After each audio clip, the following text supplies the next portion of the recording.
नमस्कार, आप देख रहे हैं प्राइम न्यूज और मैं हूं आपके साथ आलोक शुक्ला। उत्तर प्रदेश में कोरोना की दूसरी लहर अब धीरे धीरे कमजोर होती जा रही है। रोज मिलने वाले केसों की संख्या में गिरावट देखने को मिली है, तो साथ ही रिकवरी रेट भी पहले के मुकाबले बेहतर हो चुका है। इस बीच यूपी में इन्फेक्शन की दर भी कम हुई है और इस सब के पीछे यूपी में योगी सरकार के कोरोना से लड़ने के मॉडल का हाथ माना जा रहा है। प्रदेश में कोरोना संक्रमण की दर को काबू करने के लिए मुख्यमंत्री योगी आदित्यनाथ ने TTT मॉडल यानी ट्रेस, टेस्ट और ट्रीट अपनाया है। इसका असर भी अब नजर आने लगा है। लगभग 25 करोड़ की आबादी वाले उत्तर प्रदेश में पिछले 24 घंटे में 4,715 पॉजिटिव केस सामने आए, जबकि कोरोना को मात देकर 14,086 मरीज घर पहुंचे हैं। प्रदेश में फिलहाल एक्टिव मरीजों की संख्या 84,880 है। इधर देश में सबसे ज्यादा टेस्ट करने में भी अब उत्तर प्रदेश ही आगे है। जाहिर है, कोरोना को लेकर सीएम योगी ने तमाम कदम उठाए हैं और कोरोना को रोकने में कामयाबी की तरफ कदम लगातार बढ़ाते जा रहे हैं। हालांकि इस बीच कोरोना की तीसरी लहर का खतरा भी बना हुआ है, तो कोरोना को हराने और तीसरी लहर से लड़ाई की तैयारी है। ऐसे कई सवाल हैं जिनका जवाब जानने के लिए अगले 1 घंटे की आज हम चर्चा करने वाले हैं। इसमें हम पूरी तरह से समझने की कोशिश करेंगे कि मुख्यमंत्री योगी आदित्यनाथ किस तरह से लगातार कोरोना को हराने में कदम दर कदम आगे बढ़ते जा रहे हैं। WHO तारीफ कर चुका है, नीति आयोग भी तारीफ कर चुका है, और कंट्रोल में कोरोना कैसे हुआ है। आपको बताएं कि यूपी में कोरोना के केस कैसे हैं। यूपी में कोरोना के अभी भी 84,000 से अधिक एक्टिव केस लगातार बने हुए हैं। आपको बताएं कि 24 घंटे में कोरोना संक्रमण के 4,175 मामले सामने आए। 24 घंटे के अंदर कोरोना से 231 लोगों की मौत उत्तर प्रदेश में हुई है। अब तक आपको बताएं 19,209 लोगों की कुल मौत उत्तर प्रदेश में हुई है। 14,086 लोग 24 घंटे के अंदर कोरोना से रिकवर हुए। अब तक 15,65,000 लोग कोरोना से ठीक हो चुके हैं।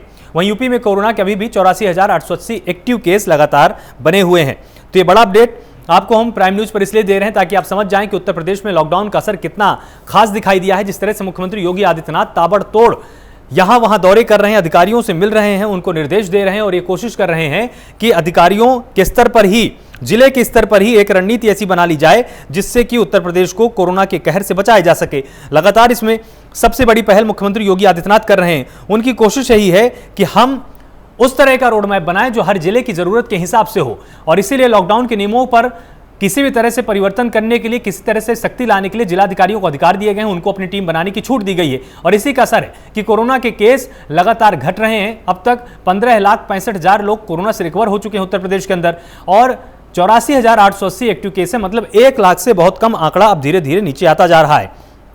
हालांकि पहले जो सबसे बड़ी समस्या थी वो यही थी कि एक्टिव केस 1 लाख के ऊपर बने हुए थे। जो रिकवर हो रहे थे उनकी संख्या बहुत कम थी और जो संक्रमित हो रहे थे उनकी संख्या बहुत ज्यादा थी। लेकिन अब ये उल्टा हो चुका है। रिकवरी के लिए लगभग 14,000 से अधिक लोग रिकवर हुए हैं और 4,000 के आसपास लोग संक्रमित हुए हैं। मतलब लगभग 3 से 4 गुने का फासला संक्रमित और रिकवर पेशेंट के बीच में आ चुका है। तो इससे सीधे तौर पर यह संकेत जाता है कि उत्तर प्रदेश की सरकार का मैनेजमेंट बहुत ही बेहतर है और योगी सरकार इसका क्रेडिट लेने में भी बिल्कुल भी पीछे नहीं है। लगातार उनका कहना है कि हमने जो मैनेजमेंट किया था उससे कोरोना की चैन अब धीरे धीरे टूट रही है।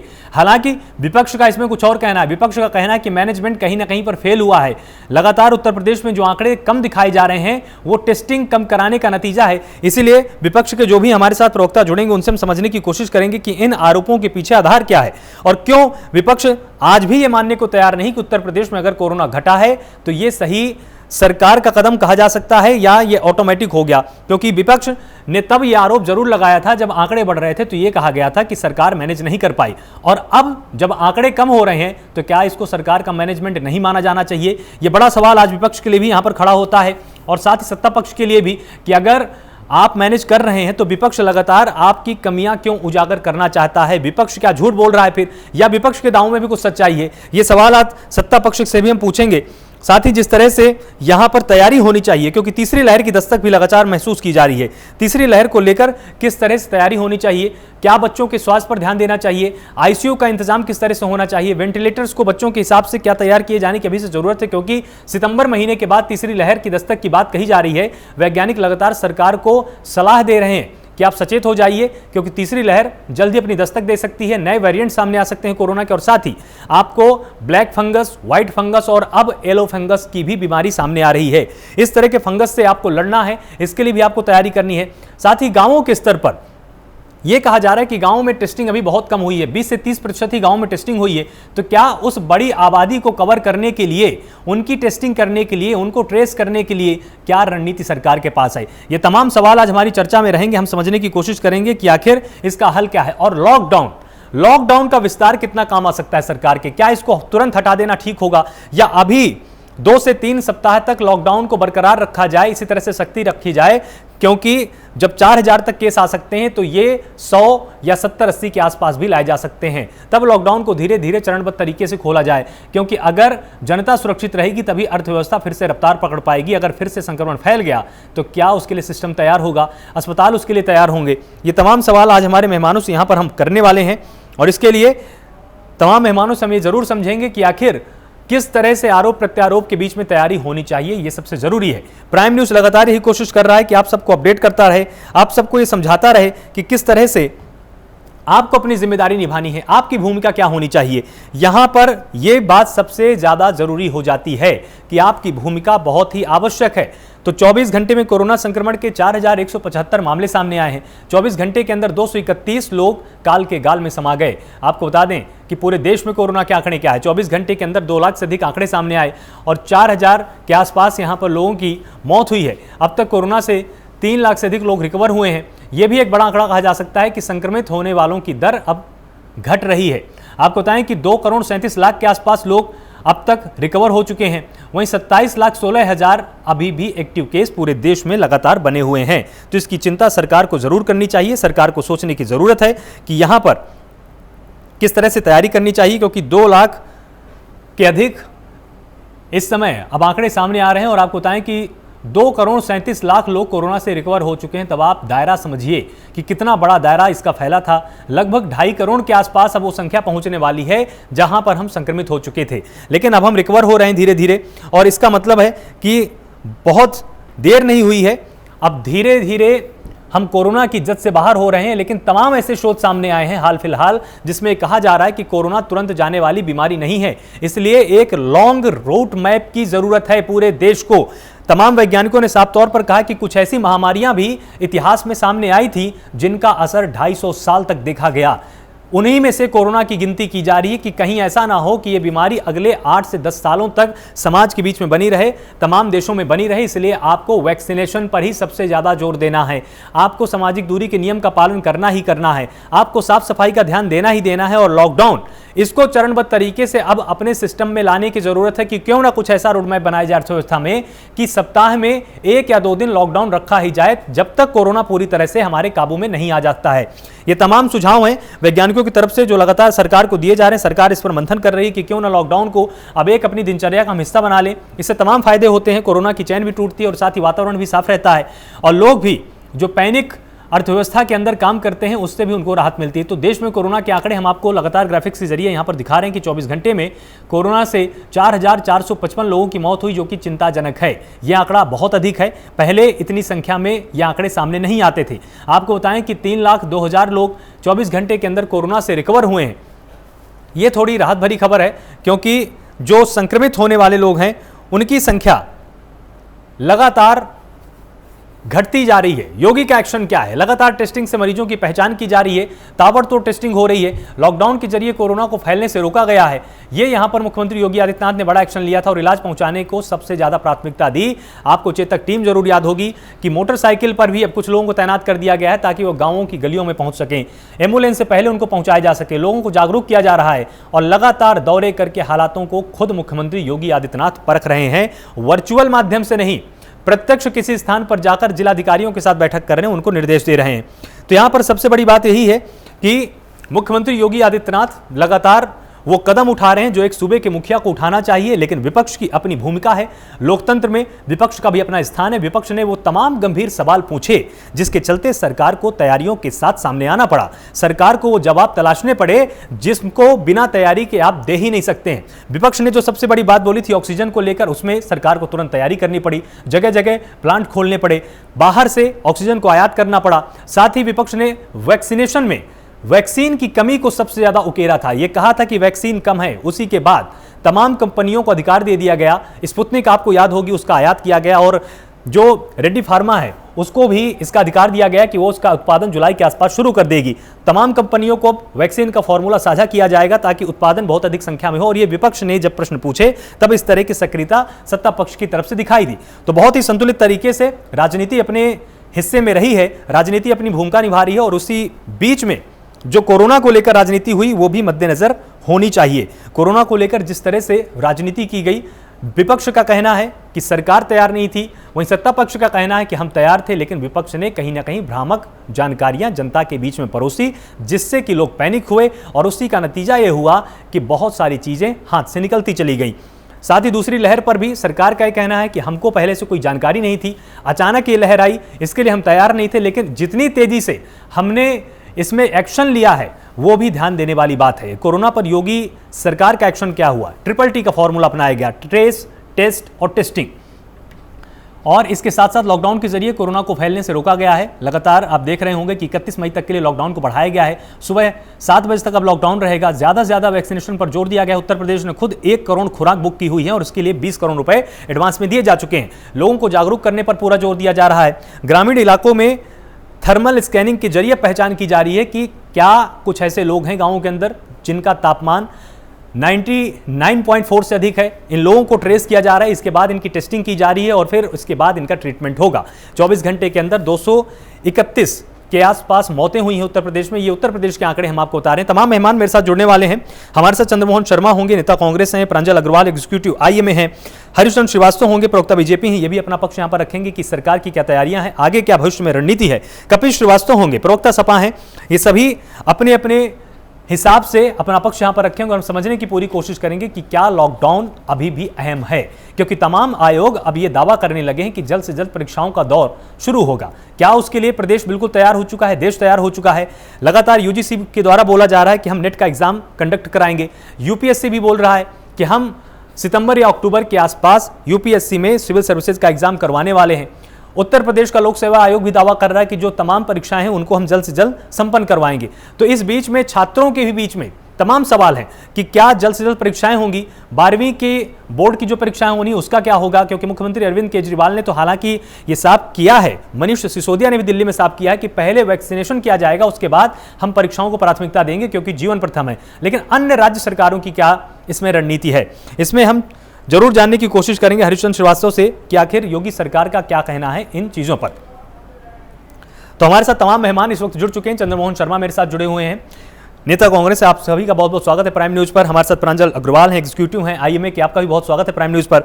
हरिचंद्र श्रीवास्तव हैं, प्रवक्ता बीजेपी हैं, आपका भी बहुत स्वागत है प्राइम न्यूज पर। और साथ ही कपिल श्रीवास्तव, प्रवक्ता सपा हैं, आपका भी बहुत स्वागत है प्राइम न्यूज पर। सबसे पहले कपिल जी, आज मैं आपके पास आना चाहूंगा। लगातार जो शिकायतें विपक्ष की तरफ से की गई उसी का देखिए नतीजा है कि सरकार ने बहुत अच्छी तैयारियां की। सरकार ने लगातार कोशिश की कि उन सवालों के जवाब ढूंढने की चक्कर में ही सही तैयारियां की गई। मुख्यमंत्री योगी आदित्यनाथ एक्शन में आए, जगह जगह खुद पहुंचे, जिलाधिकारियों से मीटिंग कर रहे हैं। अभी भी आपको क्या लगता है कि कहां पर कमियां हैं और सरकार को क्या दुरुस्त करने की जरूरत है?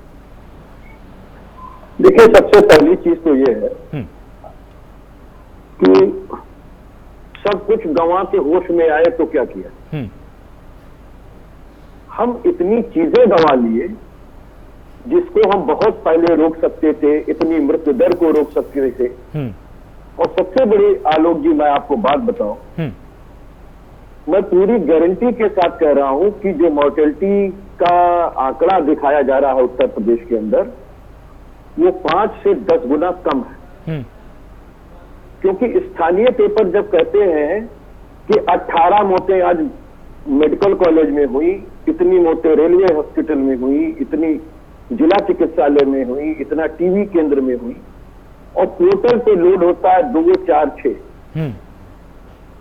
तो ये समझ में नहीं आता है कि आप मृत्यु दर को किस तरीके से नोट कर रहे हैं और किस तरह से अपलोड कर रहे हैं। एक स्थानीय पेपर इतना तेज हो जाता है, उसके पास इतने हाथ पैर हो जाते हैं कि वो तमाम आंकड़े आपके जिले पे इकट्ठा कर लेता है। लेकिन हमारे सरकार के पोर्टल पे वो कौन व्यक्ति बैठ करके काम कर रहा है जो अपलोड नहीं करता या अपलोड कर नहीं पा रहा। तो आंकड़ों का खेल चल रहा है।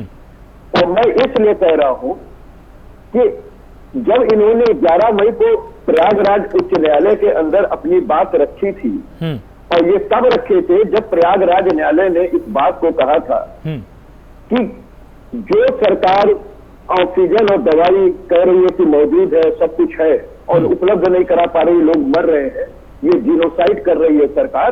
और बाद में इन्होंने फैसला किया था कि क्यों ना सारे जिला न्यायाधीशों को हम हर जिले का एक मॉडल अधिकारी बना देते हैं। तब इन्होंने बयान हल्की देकर के इस बात को स्वीकार किया कि इनके यहाँ दवा की भी कमी है, इनके यहाँ ऑक्सीजन की भी कमी है, और साथ ही साथ उन्होंने इस बात को भी एक्सेप्ट किया कि हम पहले से कहीं ज्यादा कम टेस्ट कर रहे हैं। हाँ। अब इस समय इन्होंने टेस्ट की रफ्तार बढ़ाई है, तो उसके पीछे दो कारण हैं।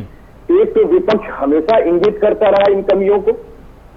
आज माननीय योगी जी जिस ट्रिपल टी की बात कर रहे हैं कि 11 मई से पहले तक ये ट्रिपल टी के आगे एक्ट लगा हुआ था, यानी फ्रॉड टेस्ट, फ्रॉड ट्रेसिंग और फ्रॉड ट्रीटमेंट।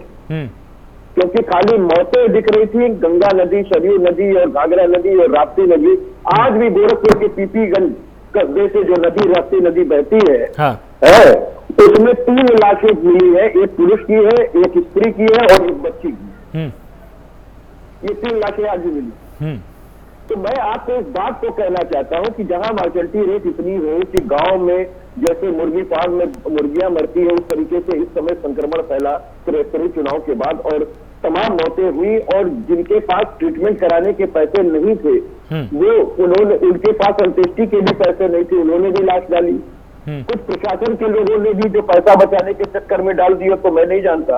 और इसी में क्योंकि एक भी लाशों का हमारी सरकार ने पोस्टमार्टम कराना, यानी अंत परीक्षण रिपोर्ट कराना उचित नहीं समझा, और ना ये जानना चाहा कि ये लाशें, ये व्यक्ति किस चीज से मरे थे। तो ऐसा तो नहीं कि इनकी हत्या करके डाल दी गई थी, कोई क्राइम तो नहीं है, बल्कि उल्टा पुलिस क्राइम को छुपा रही थी। जेबीसी मशीन से खुदाई हो रही थी और कब्र बनाई जा रही थी। मुझे तो ये बड़ा हास्यास्पद और अजीब सा लग रहा है कि अगर लाशें इतनी बरामद हो रही हैं तो अंत परीक्षण रिपोर्ट क्यों नहीं हुई? क्या सारे को मान लिया कि ये कोरोना से ही हुई थी और फिर उसको अपनी छुपा रहे थे, या अपराध हुआ अगर उनमें से 2000 लाशें मान लीजिए आपकी बात आ गई, बिल्कुल। तो ये से भी तो कराना चाहिए था। तो हम तो यही कह रहे हैं कि बार बार हमें इंगित करना पड़े, बार बार सुप्रीम कोर्ट को इंगित करना पड़े, बार बार हमारे तमाम राज्य सरकारों को इंगित करना पड़े। तब सरकार अगर सचेत हुए तो वही यही कहा जाएगा कि सब कुछ गंवा के आए तो होश में, तो फिर क्या किया।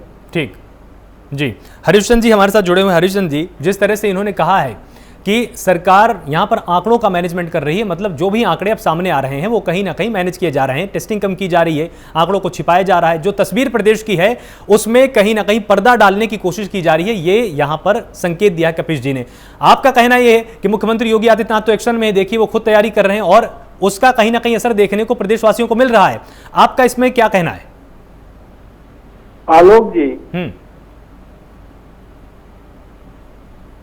समाजवादी पार्टी के विद्वान प्रवक्ता कपिल जी जो बात कर रहे हैं वो एक विपक्ष का रटा रटाया एक स्क्रिप्ट सा समझिए आप।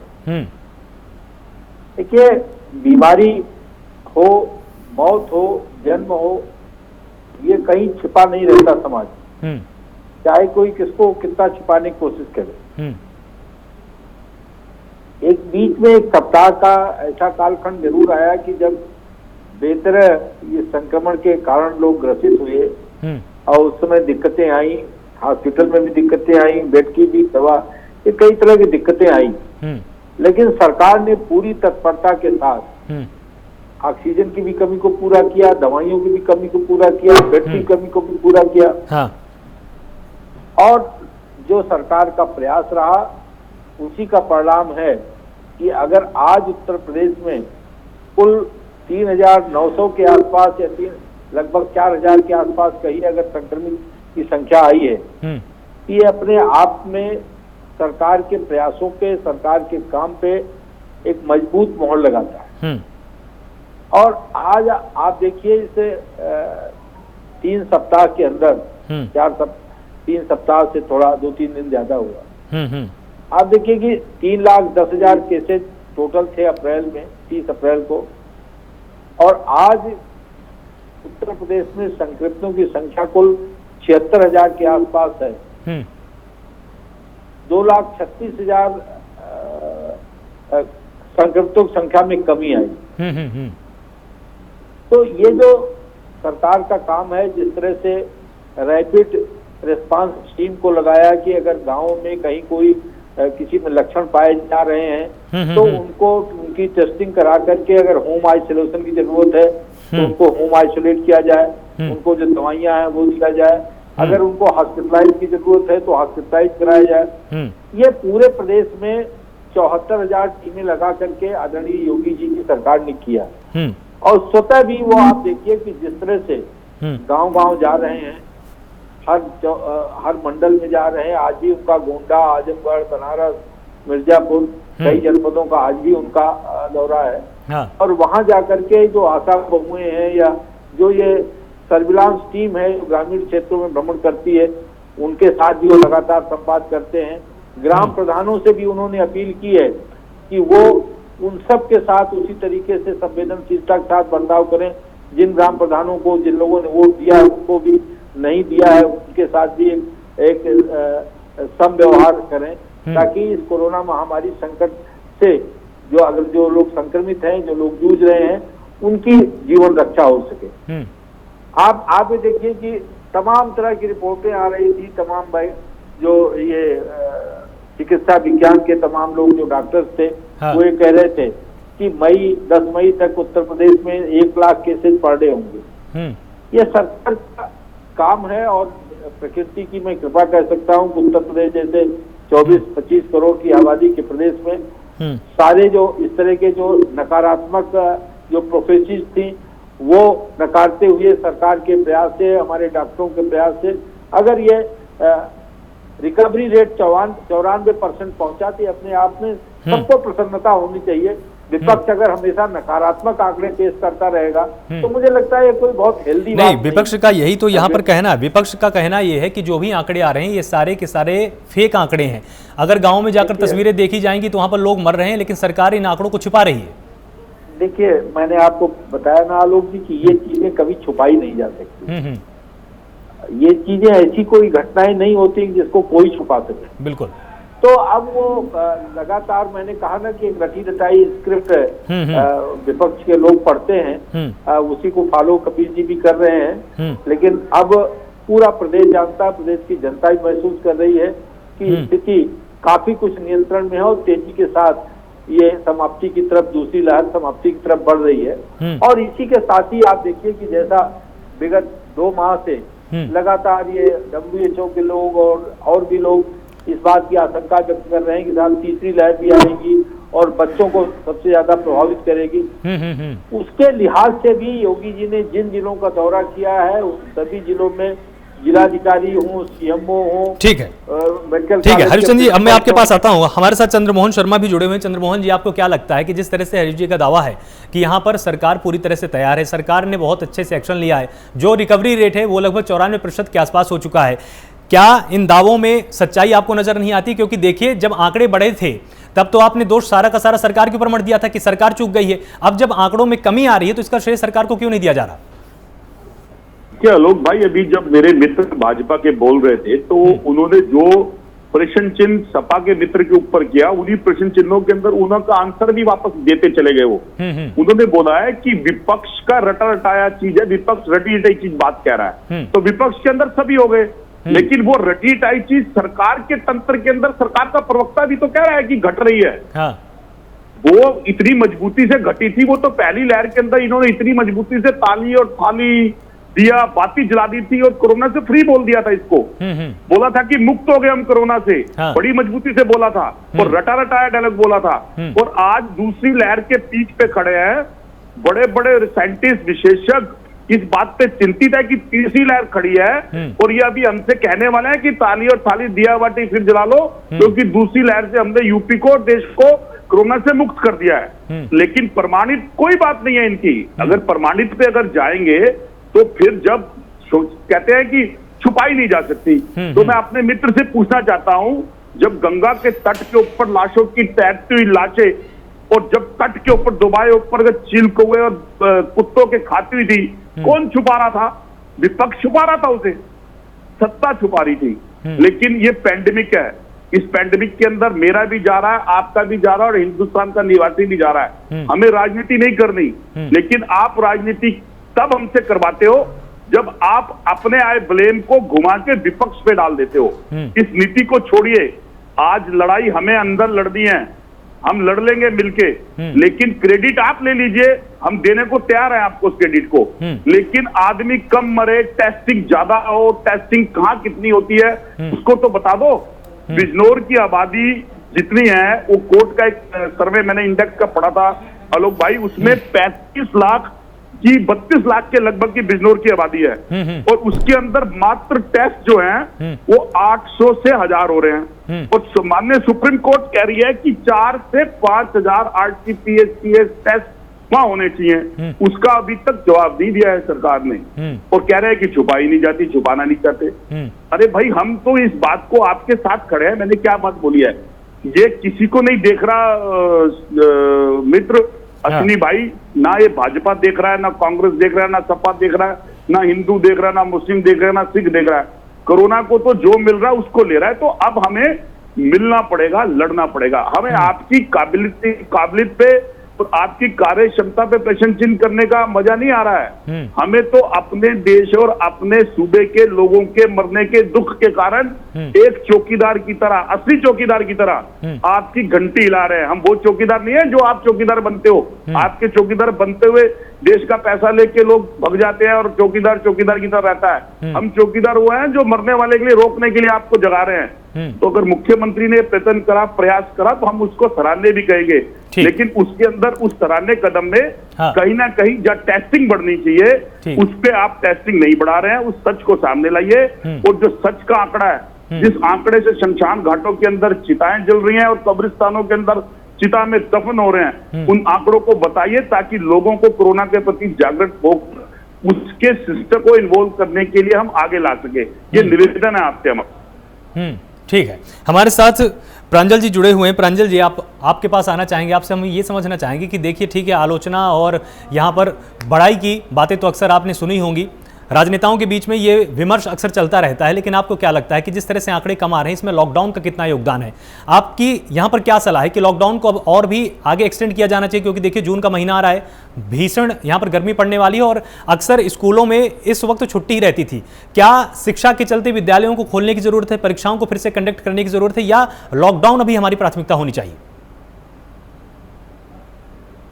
ठीक है, मैं आपके कई सारे सवाल में अभी लगातार पूरे शो के दौरान आपके सुन रहा था। बिल्कुल। तो मैं अपनी बात पूरी करने के लिए थोड़ा सा समय मांगूंगा आपसे। बिल्कुल बिल्कुल बिल्कुल। तो पहली बात तो ये है कि जरूर जो हम देख रहे हैं कि आंकड़ों में कमी आ रही है, वो लॉकडाउन उसका एक प्रमुख वजह है, क्योंकि सब ऑफिसेज बंद हैं, दुकानें बंद हैं, मार्केट बंद है, मॉल बंद है, लगभग मतलब जितनी भी पब्लिक एक्टिविटीज है उन सभी पर विराम है पूरी तरीके से। तो इस वजह से ये एक बड़ी वजह है जिस वजह से जो है कोविड के केसेस रिड्यूस होते जा रहे हैं। लेकिन मुझे लगता है कि अभी भी एक चिंताजनक बात ये है कि अगर लॉकडाउन होने के बावजूद लगभग पूरा देश बंद है, और अब तो कई दिन हो गए, 3 हफ्ते 4 हफ्ते हो रहे हैं करीब करीब, उसके बावजूद अगर 2 लाख 2.5 लाख केस हम लोगों के पर डे इंडिया लेवल पर आ रहे हैं, या हम यूपी के लेवल पर बात करें तो लगभग 10,000 केस आ रहे हैं, तो ये चिंता का विषय है। क्योंकि अगर सब लोग अपने अपने घर में बंद हैं, उसके बावजूद केसेस कैसे बढ़ रहे हैं, ये सोचने का विषय है। दूसरी बात यह है कि हमारी सरकार की सबकी प्राथमिकता पूरी तरीके से वैक्सीनेशन होना चाहिए। डिमांड और सप्लाई दोनों जब तक 100% मैच नहीं करेंगे कि पूरी तरीके से जितना भी लोगों की तरफ से डिमांड आ रहा है वो उतनी सप्लाई हो, तब तक हम लोग अभी लॉकडाउन खोलने की स्थिति में नहीं होने चाहिए। इसके अलावा जैसे अगर हम लॉकडाउन खोलती भी है सरकार, क्योंकि पूरी तरीके से अर्थव्यवस्था भी बैठती जा रही है, तो ये ध्यान रखने की जरूरत है कि एटलीस्ट शनिवार, इतवार और शाम को 7 बजे के बाद का लॉकडाउन चलता रहे, ताकि लोगों के दिमाग में साइकोलॉजिकल इम्पैक्ट रहे कि अभी कोरोना है और वो गया नहीं है। ठीक, जब तक ये रहता है तब तक लोग अपना सोशल डिस्टेंसिंग अपनाना, सैनिटाइजर का इस्तेमाल करना, मास्क का इस्तेमाल करना, ये सब भी प्रमोट करते हैं। कुछ चीजें और है जो सरकार की तरफ से कदम उठाए जाने की आवश्यकता है, जैसे कि हेल्थ इंफ्रास्ट्रक्चर में बहुत इन्वेस्ट करने की आवश्यकता है। प्रांजल जी, आपके पास आना चाहेंगे। आप जिस तरह से एक सुझाव यहाँ पर देना चाहते थे कि इंफ्रास्ट्रक्चर पर काम करने की बहुत सख्त जरूरत है, आप उस बात को जरूर यहाँ पर बताइए, क्योंकि हमारे साथ अश्विन शाह भी जुड़े हुए हैं। क्या पता ये बात राज्य सरकार के बहुत काम की हो। जी, इसमें कुछ सुझाव इस प्रकार हैं कि पहले तो जहां मैं कह रहा हूं कि 100% वैक्सीनेशन की आवश्यकता है, वहां पर हम लोगों को ये जानना होगा कि दो चीजों पर और ध्यान रखने की जरूरत है कि जैसे एक वैक्सीनेशन मित्र का गठन किया जाए कि वैक्सीनेशन मित्र हैं, जितने भी ANM हैं जो गांव-गांव में हैं और जिनकी रीच बिल्कुल आखिरी व्यक्ति तक है, उन तक जो है वैक्सीनेशन मित्र का गठन होना चाहिए, जो घर घर जाकर लोगों को पहले काउंसलिंग करें। क्योंकि हमारे देश में एक बहुत बड़ा नुकसान जो हुआ वो ये हुआ कि कई सारे लोगों के पॉलिटिकल बेनिफिट की वजह से पब्लिक के बीच में एक डिफरेंस ऑफ ओपिनियन बन चुका है कि ये वैक्सीन कारगर है भी कि नहीं है, कहीं पानी तो नहीं है, कहीं गौमूत्र तो नहीं है, कहीं इसको लगने के बाद तो जो है लोगों को इन्फेक्शन नहीं हो जाएगा कोरोना का। तो पहले इंडिविजुअल लेवल पर पूरी आबादी की काउंसलिंग की आवश्यकता है। तो इस तरीके से वैक्सीन मित्र का गठन किया जाना जरूरी है, जिनको जूम मीटिंग के या ऑनलाइन माध्यम से पहले ट्रेंड किया जाए, जो घर घर जाके लोगों को वैक्सीन के फायदे बताएं और उनको वैक्सीन लगाने के लिए प्रेरित करें। दूसरा, इसमें सुझाव ये है कि जितने भी टूरिस्ट हमारे देश में आए, किसी भी कंट्री से बाहर से आ रहे हैं, तो उनसे पहले सर्टिफिकेट लेना जरूरी होना चाहिए कि जब तक आप अगर वैक्सीनेटेड दोनों वैक्सीन आपको नहीं लगी है तो आप हमारे देश में ना आए। क्योंकि हमने देखा जब भी जैसे पिछले साल भी लॉकडाउन के बाद जब खुला तो कई सारे कंट्रीज से आना जाना शुरू हो गया और फिर से बाहर से वायरस आने लगे तो हुआ कि यूके का स्ट्रेन आ गया, रशिया का स्ट्रेन आ गया, चाइना का स्ट्रेन आ गया। तो सबसे बेहतर है आप जब भी कोई व्यक्ति आए उनसे आप कोरोना का वैक्सीनेशन का सर्टिफिकेट मंगा लीजिए। हर कंट्री दे रहे हैं, जो भी देंगे तभी आप अपने देश में आने। तीसरा एक सुझाव यह है कि जितनी भी IT कंपनीज हैं वो सारी कंपनीज अधिकतर वो अपना सारा काम ऑनलाइन माध्यम से कर सकती हैं। बिल्कुल। तो अगले कुछ महीनों तक जब तक वैक्सीनेशन पूरी तरीके से नहीं हो रहा है, उनको प्रमोट करें कि वो अपना काम जितने भी ऑफिस हैं सबको ऑनलाइन ही चलाएं। इससे उन कंपनीज को और भी कुछ फायदे हैं, जैसे उनको स्टाफ को लाने ले जाने और उनके प्रोडक्टिविटी संबंधित काफी सारे इश्यूज खत्म हुए ऑनलाइन माध्यम से आने में। हम लोगों को टेस्टिंग बहुत ज्यादा प्रमोट करने की जरूरत है। जिस भी तरीके से टेस्टिंग हो सकती है सरकार की प्राथमिकता होनी चाहिए कि टेस्टिंग की स्पीड कम नहीं होनी चाहिए, भले कोरोना का नंबर गिरता चला जाए। बिल्कुल। MBBS, MD और MS की सीटों में बढ़ोतरी की बहुत बड़ी आवश्यकता है। हम लोगों ने पूरे लॉकडाउन में, पूरे कोरोना के दौरान ये देखा कि हमारे देश में डॉक्टर्स की कितनी कमी हुई है। अभी तक जो हमारे हालात थे, इस साल लोग सेकेंड वेव में तड़पे हैं ऑक्सीजन के लिए, ICU के लिए, बेड के लिए। लेकिन अगर यही हालात बने रहे, एक तीसरी वेव आई या चौथी वेव आई, तो अपने देश में डॉक्टर्स की बहुत बड़ी कमी है, हेल्थ प्रोफेशनल्स की बहुत बड़ी कमी है। तो जितने मेडिकल कॉलेज हैं, जितने नर्सिंग कॉलेजेस हैं, उनकी सीट जितनी भी हैं, उनसे बात करके थोड़ा सा लिबरलाइज करने की आवश्यकता है। जो 100 सीटों को एंट्री दे रहे हैं उनमें 125, 150 की भी दी जा सकती है। जो 150 दे रहे हैं उनको 200 तक की दें, जो 250 दे रहे हैं उनको 300, 350 की कैपेसिटी बनाएं।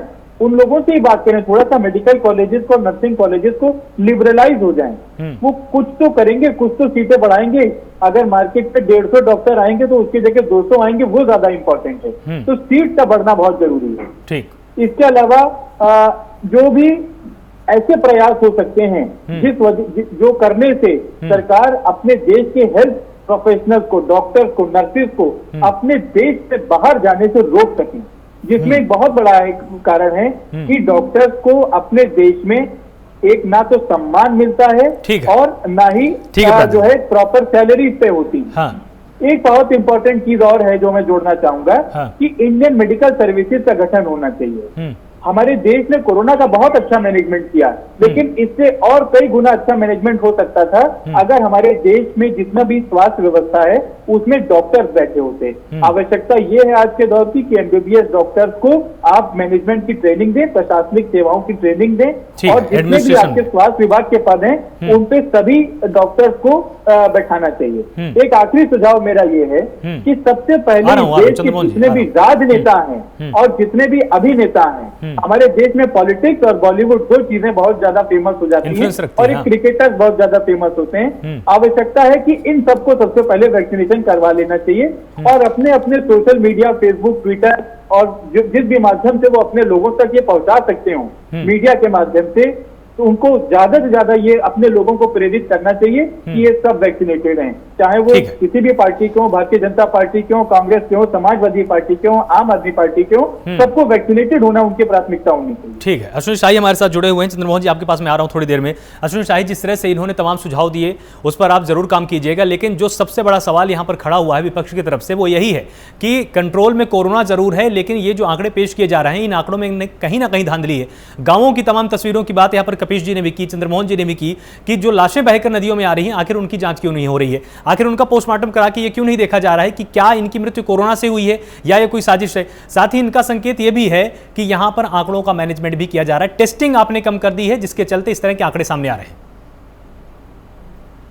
आलोक जी, थोड़ा देर से मैं जुड़ा और सभी भाइयों को मैंने सुना।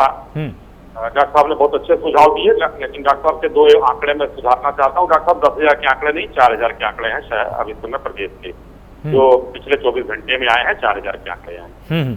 दूसरा आलोक जी, मैं ये कहूंगा कि कांग्रेस हो और सपा हो, अगर जिस दिन से कोरोना आया उस दिन से अगर ये लोग कुछ पॉजिटिव सोच लेकर भारतीय जनता पार्टी की जो सरकार चल रही योगी आदित्यनाथ जी मुख्यमंत्री के साथ ये लोग अगर लगे रहते तो अभी तक और भी शायद बेहतर परिणाम निकलते इनके कि लेकिन इन लोगों ने सिर्फ और सिर्फ नेगेटिविटी फैलाई, चाहे वो राष्ट्रीय स्तर पर हो या प्रदेश स्तर पर हो। आंकड़ों में हर आदमी आता है, आप चैनल पे बैठता है और कहता है आंकड़ों में बाजीगरी हो रही है। भाई, कौन सा आपके पास मैजिक चीज है कि जिससे आपके कहे हुए चीज को हम मान लें कि सरकार जो है गलत कर रही है? और कैसे सरकार के आंकड़े कैसे गलत हैं? सरकार जो है रोज जांच कर रही है, पूरे देश में 4.5 करोड़ 4.5 करोड़ जांच हम कर चुके हैं, सबसे एक नंबर है। 3 लाख से ऊपर की हम जांच कर रहे हैं। कल का अभी आंकड़ा देखिए कि 2,26,000 था। तो ये आंकड़े हम अगर सरकार दे रही है तो सरकार जो है गलत कर रही है, आप कह रहे हो उसको हम सही मान लें। ये नहीं होना चाहिए। और आंकड़ों की बाजीगरी, लाशें जब बहती थी वो हो गया पुराना दिन। इधर पिछले 3 दिन में कोई लाशों का कोई आंकड़ा हमको दिखा दे, कोई दिखा दे। आज ये जो हमारे राजनीतिक दल के लोग, डॉक्टर साहब तो देखिए एक अच्छी चीज है, डॉक्टर हैं, हेल्थ वर्कर हैं, ये इनको कोरोना वॉरियर है, ये इनके सुझाव का रखोप है। लेकिन राजनीतिक दलों के जो कोई भी पॉजिटिव सुझाव होगा वो सरमासे पर है, लेकिन नेगेटिव सुझाव का स्वागत नहीं किया जाएगा और न देश के ऊपर भ्रम फैलाने दिया जाएगा। आपको एक आंकड़ा मैं बताता हूँ, सपा के मित्र को हमारे वो समझ में नहीं आएगा कि अगर इनके राष्ट्रीय अध्यक्ष ने ये कहा होता कि हम वैक्सीन लगवाएंगे, डॉक्टर साहब ने भी राय दिया, और ये भाजपा की वैक्सीन है हम नहीं लगवाएंगे, तो बाराबंकी में 200 लोग नदी में न कूदते वैक्सीन के डर से। ये हुआ है। ये होता है मैसेज का एक फर्क, जो राष्ट्रीय नेता मैसेज देते हैं उसका ये फर्क है। और यहाँ पर ये लोग बैठ के आंकड़े की बात करते हैं, सरकार आंकड़ा दे रहे हैं वो गलत है, इनके आंकड़े सही है। हमारे भाई चंद्रमोहन जी ने कहा बिजनौर गांव-गांव में टोलियां बनाई गई है और उन टोलियों का रिजल्ट 62,000 गाँव में हमारे मिनिमम हमारे लोग मिले हैं। आशा वर्कर जा रही है वहां पर, पीएचसी के लोग जा रहे हैं वहां पर, टीमें बन के जा रही है, सबका ट्रेसिंग हो रही है, टेस्टिंग हो रही है और उसके बाद ट्रीटमेंट हो रहा है। अगर उनको बुखार है, कोई सिम्टम है, तो वहां पर उनको आइसोलेटर अगर घर में करने लायक है तो घर में करके उनको किट दी जा रही है, वहीं पर दवाई की, और उनको आइसोलेट किया जा रहा है। अगर नहीं है तो अस्पताल में भर्ती कराया जा रहा है।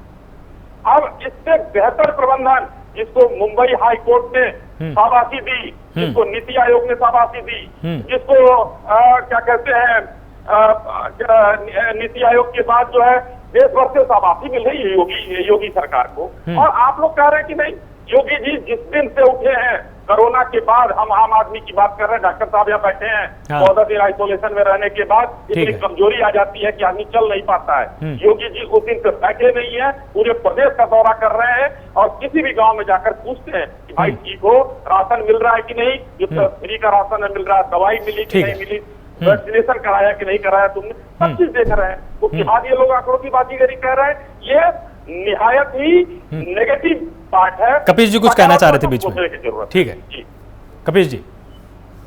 देखिए, पहली चीज की शाही जी ने कहा कि नदियों में जो लाश बह रही थी वो पुरानी बातें हुई, शायद इनकी पूरी तैयारी नहीं, ये सरकार में है, इनको कम से कम तैयारी रखनी चाहिए। आज गोरखपुर जिले के सीटीगंज कस्बे में बहने वाली राप्ती नदी के अंदर 3 लाशें मिली है और इनमें से 1 लाश पुरुष की है, 1 लाश स्त्री की है और 1 किशोरी की है। और ये तीनों लाश गोरखपुर जिले के पीपीगंज में आज भी उस नदी पर मिली है। तो पहली जानकारी कर लो। दूसरी चीज है, बिना प्रूफ के कुछ नहीं बोलता। अरे मैं बिना प्रूफ के कुछ नहीं बोलता। पहले इसको आप सैकड़े से 3 पर आ गए ना, सैकड़ों से 3 पर आ गए ना। 1 मिनट पढ़ गए और पढ़ गए आपको, आप सुनते जाए जरा, क्योंकि आप बाजीगरी कैसे करते हो मैं बता रहा हूँ। ये दैनिक जागरण का अखबार है और ये आज का गोरखपुर का अखबार है, गोरखपुर से छपा है। इसमें गोरखपुर की संख्या दी है कि 1.5 माह बाद मिले सबसे कम 144 संक्रमित और 10 की मौत। अंदर क्या लिख रहा है कि 24 घंटे में 10 संक्रमितों की मौत हो गई, इनमें से 8 मरीज गोरखपुर के हैं। पोर्टल पर अपडेट न होने के कारण विभाग ने सिर्फ 5 मौतों की सूचना जारी की है। अब हमको ये बता दीजिए, ये कपिल श्रीवास्तव का पेपर नहीं है, ये दैनिक जागरण रिपोर्टेड एक अखबार है जिसके अंदर ये पत्रकार लिख रहा है, उनको कोड कर रहा है। तो आप उनसे पूछिए और अपने आंकड़ों को देखिए कि आप कहां बाजीगरी और कैसे बाजीगरी करते हैं। कपिल श्रीवास्तव पे आरोप लगाने से काम नहीं चलेगा। आदरणीय मित्र, ये हमारे नागरिक मर रहे हैं, इसमें राजनीति आप कर रहे हैं, क्योंकि विपक्ष तो क्या करना चाहता है। विपक्ष ने तो कहा कि फिर दलित बैठक कर लीजिए, हम लोगों ने भी सरकार चलाई है, हम लोग से अनुभव भी ले सकते हैं, राय मशवरा भी ले सकते हैं और जिम्मेदारियां भी दे सकते हैं, लेकिन आप इन पर विचार नहीं किए। सरकार से प्रश्न किया गया, सरकार को लेटर लिखा गया, जवाब भारतीय जनता पार्टी के राष्ट्रीय अध्यक्ष ने व्यंग्यात्मक दिया था। तो ये सारी चीजें जनता के सामने। महाराष्ट्र की अगर हाई कोर्ट में तारीफ की है तो तारीफ उन्होंने महाराष्ट्र के सरकार की थी कि जितना ज्यादा व्यापक ढंग से उन्होंने बेहतरीन काम किया है और उससे प्रधानमंत्री जी ने भी अपने संवाद के दौरान माना। और आपके लिए तो टिप्पणी हाई कोर्ट प्रयागराज में 1 से 1 की, जिसमें आपको सर्वोच्च न्यायालय जाना पड़ा, फिर भी उन्होंने उसके उस आदेश पर स्टे नहीं किया और सिर्फ इतना कहा कि टिप्पणी करते समय उच्च न्यायालयों को चाहिए कि वो संयम बरते। उन्होंने इनकार नहीं किया, क्योंकि उत्तर प्रदेश की प्रयागराज के हमारे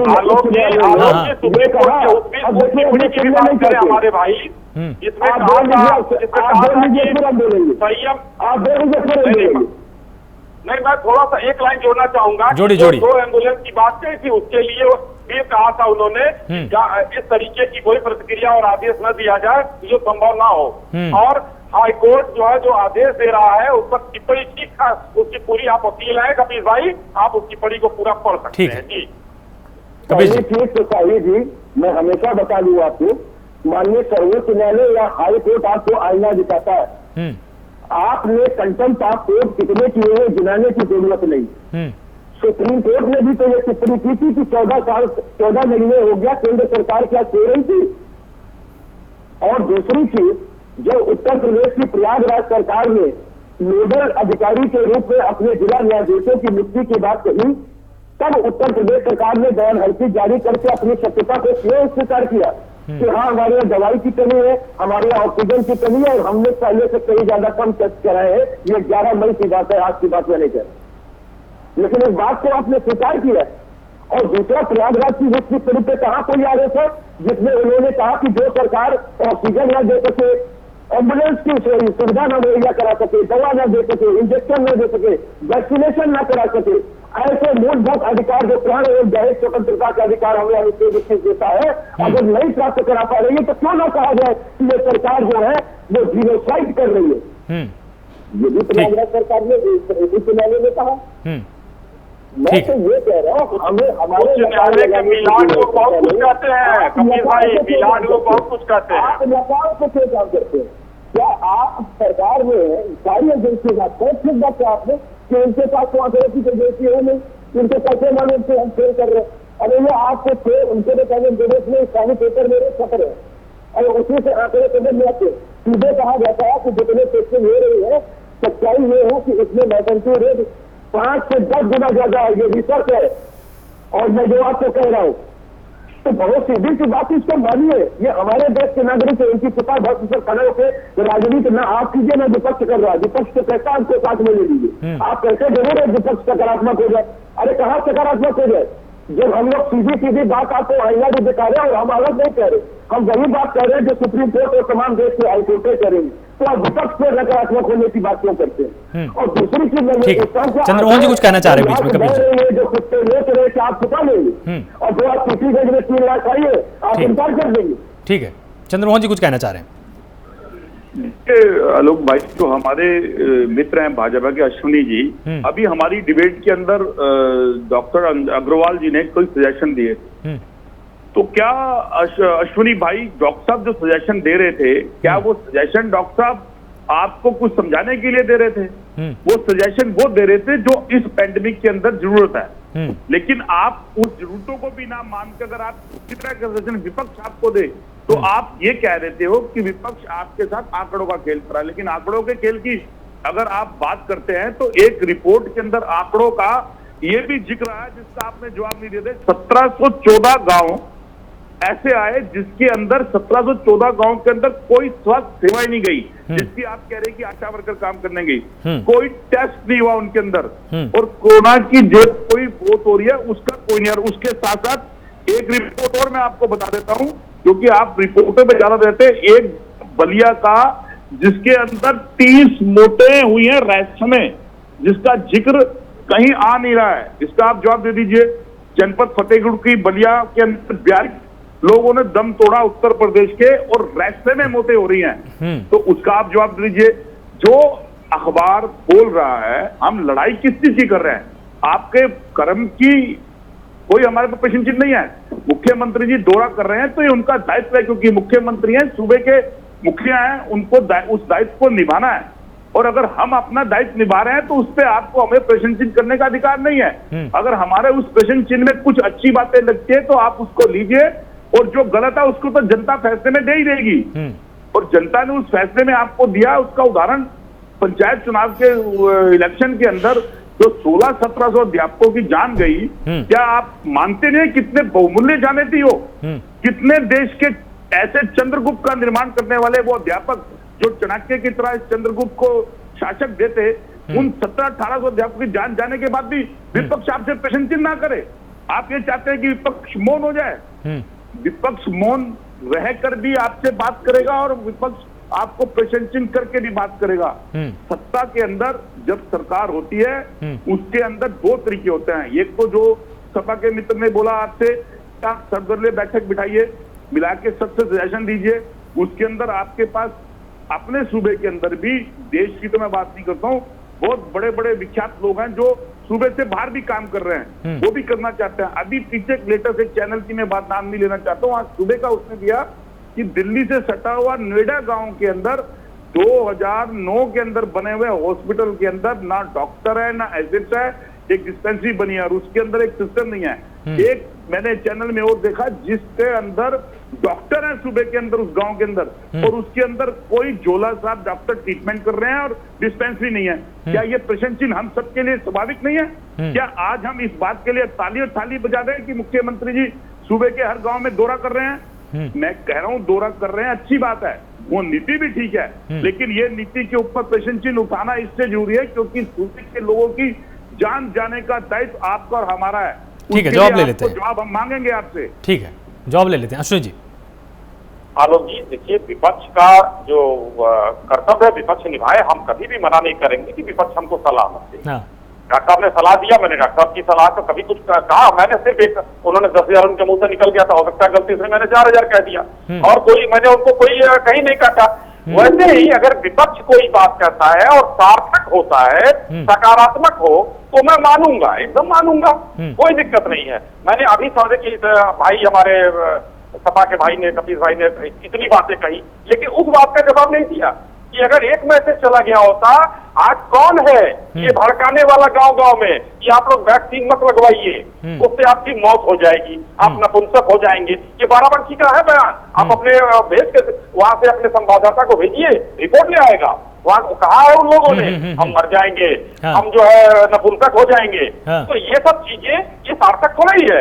एक बयान जारी करता है अमेरिका का प्रेसिडेंट, एक बयान जारी करता है हिंदुस्तान का प्रधानमंत्री, उत्तर प्रदेश का प्रधानमंत्री। इनके बयानों का एक मतलब होता है, लोग मतलब निकालते हैं। अभी इन्होंने कहा कपिल भाई ने, चुनाव हो गया, चंद्रमोहन जी कुछ, चंद्रमोहन भाई ने भी कहा, चंद्रमोहन जी कुछ कहना चाहते हैं, छोटा सा उत्तर दीजिएगा चंद्रमोहन जी। देखिए आलोक जी, थोड़ा सा टिप्पणी ले लेते हैं। अच्छा ठीक है। अश्विनी जी ने एक ऐसा प्रश्न चिन्ह खड़ा कर दिया अपने पार्टी और हमारे देश के आ रहा हूं आपके पास आ रहा हूं। हाँ देखिए, हमारे देश के माननीय प्रधानमंत्री के लिए गौरवान्वित होता है हिंदुस्तान ये कह के कि जब वो एक बात कहते हैं तो पूरे हिंदुस्तान के जनमानस तक पहुंच जाती है। तो आपने प्रश्न चिन्ह खड़ा कर दिया अपने प्रधानमंत्री के ऊपर, मेरे प्रधानमंत्री को, और ठीक है टिप्पणी करनी थी ना आपको। कपिल जी भी कुछ कहना चाहते थे, छोटी टिप्पणी कीजिएगा। बिल्कुल कपिल जी, छोटी टिप्पणी। बहुत छोटी टिप्पणी। हाँ अश्विनी भाई, पहले अपने आत्मनिरीक्षण करें और आत्म अवलोकन करना जरूरी है, क्योंकि ये सत्ता के अंदर जो इनकी पांडव प्रज्ञा कहती है कि नहीं, गौमूत्र से कोरोना दूर हो जाता है और गौमूत्र और गोबर का लेप लगाइए और प्रतिदान उठाइए, और इनसे स्वास्थ्य मंत्री कहते हैं कि कोरोना जो है वो दूर भाग जाता है, ये ब्राउन चॉकलेट खा दे। ठीक है, मैं जवाब देता हूँ। ठीक है जवाब ले लीजिए। अगर गौमूत्र और आज के वैक्सीन को आप एक जगह खड़ा करके देखना चाहते हैं, यही कपिल भाई, यही मैं कह रहा हूँ, यही सार्थक नकारात्मक और सकारात्मक चीज है। अरे सुन लीजिए, हो गया आपका सवाल, सुन लिया मैंने। तो हमारे राष्ट्रीय अध्यक्ष जी ने तो उसी समय कहा था कि जिस जगह हमारी सरकार बनेगी हम एक लोगों को वैक्सीन लगवाएंगे, और वो वैक्सीन, अरे भाई उन्होंने ये भी कहा था, उन्होंने कहा था ये भाजपा की वैक्सीन है। इस देश के अंदर प्रज्ञावान व्यक्ति, आप क्या देखिए, अब आलोक जी चुप नहीं होंगे। ठीक है कपिल जी, जवाब ले लेते हैं ना कपिल जी। कपिल जी छोटी सी टिप्पणी करनी थी बस आपको। कपिल जी सुन लीजिए, सुन लीजिए बस। ठीक है सुन लीजिए। कपिल जी सुन लीजिए ना, ठीक है अब उत्तर ले लीजिए कपिल जी, उत्तर ले लीजिए कपिल जी, उत्तर ले लीजिए ना। हाँ अश्विनी जी। आलोक जी वो नहीं इसलिए सुनेंगे कि उन्होंने अभी तो कह के निकल गए कि हमारे अध्यक्ष जी ने कहा कि जब सपा की सरकार आएगी तो हम फ्री में लगवाएंगे। अरे फ्री में तो आज भी लग रही है, फ्री में तो आज भी लग रही है, पूरे देश में भारत सरकार लगवा रहा फ्री में, उत्तर प्रदेश सरकार लगवा रहा फ्री में। अरे आपने आप देखिए, आप भटकाइए मत, फ्री में लग रही है, अरे बिल्कुल। अरे जाइए, अच्छा एक मिनट अभी सुन लीजिए। अरे तो सुन लीजिए, भ्रमित मत करिए, सुन लीजिए। आपका लॉटरी में बुक हो रहा है और प्राइवेट हॉस्पिटल में जहाँ बुक हो रहा है वहाँ 260 रुपए से 250 रुपए लिया जा रहा है। अच्छा एक बात बताइए आलोक जी, मैं ये आपसे कहना चाह रहा हूँ, मैं सपा के मित्र को मैं ये चाहूंगा सिर्फ सुन रहे। कभी जी सुन लीजिए ना, आप भी उत्तर सुन लीजिए ना, कम से कम अब उनका उत्तर तो आने दीजिए। हाँ बोलिए। इन्होंने 260 दिया चाहे 1260 दिया, मैं उसकी बात, आज भी उत्तर प्रदेश हो या कोई भी प्रदेश हो, सरकारी अस्पताल में जिसको जाकर लगवाना है फ्री में लग रही है। और अगर जिसको आराम चाहिए, 5 स्टार चाहिए, वो 200 नहीं 2000 और 2 लाख भी दे सकता है। जो सक्षम है वो दे सकता है। तो इनकी बात कहाँ है? इनके अध्यक्ष जी ने ये कहा था कि नहीं कहा था कि ये भाजपा की वैक्सीन है, हम नहीं लगवाएंगे। इनके एमएलसी ने, इनके प्रवक्ता ने कहा कि नपुंसक हो जाता है आदमी इससे। ये बातें हैं। और मैं ये कहना चाहूंगा आलोक जी कि देखिए, कहीं भी अगर कोई कमी है तो कमी सरकार कह रही है क्या हमारी कमी नहीं है? सरकार कहती है। आज अगर हम उसको पूरा कर ले आए हैं, आज अस्पतालों में बेड खाली है, आज ऑक्सीजन के लिए मारामारी नहीं है, आज हमारे कपिल भाई और चंद्रमोहन भाई जैसे लोग कहीं पर फोटो खींच के जलती हुई चिताओं का नहीं डाल रहे हैं, तो कैसे मौतों का आंकड़ा बढ़ा हुआ है भाई? नहीं तो अभी तक ये लोग जिंदा रहने देते। बिल्कुल ठीक है। बहस ज्यादा लंबी हो जाएगी, हमारे पास समय की थोड़ी सी कमी है। आप सभी मेहमानों का बहुत बहुत शुक्रिया हमारे साथ जुड़ने के लिए। सकारात्मक चर्चा रही। डॉक्टर प्रांजल ने भी बहुत अच्छे सुझाव दिए जो कि अब सरकार को मानने चाहिए, सरकार को उस पर सख्त कदम जरूर उठाना चाहिए। यहां पर सबसे जरूरी बात यही है कि जब आंकड़े बढ़ रहे थे तब लगातार विपक्ष की तरफ से कहा जा रहा था कि इसमें सरकार कहीं ना कहीं चूक रही है, इसलिए इतने ज्यादा कोरोना केसेस सामने आ रहे हैं। अब जब आंकड़े घट रहे हैं तो इसका श्रेय आखिर किसको जाना चाहिए, यह भी विपक्ष को बताने की यहां पर जरूरत है। सरकार को लगातार इसी तरह से काम करने की जरूरत है, क्योंकि नागरिक की सबसे बड़ी प्राथमिकता है और आप सब नागरिकों की भी यह पूरी प्राथमिकता है कि अपने घर में रहिए, सुरक्षित रहिए, लॉकडाउन के नियमों का पालन करिए और लगातार जुड़े रहिए प्राइम न्यूज के साथ। नमस्कार।